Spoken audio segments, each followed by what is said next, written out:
Alam niyo ba kung ano ito? Ito ay isang prutas na pangkaraniwang makikita lang sa ating mga bahuran.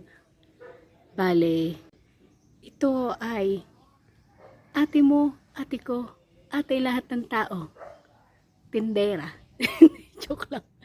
Ito ay atis. Yan. Ito ay hinog na. Yan. Medyo may bulok na siya. Hindi ko alam kung ano yung nasa loob niya. Kung ito ay may tao na. Check natin.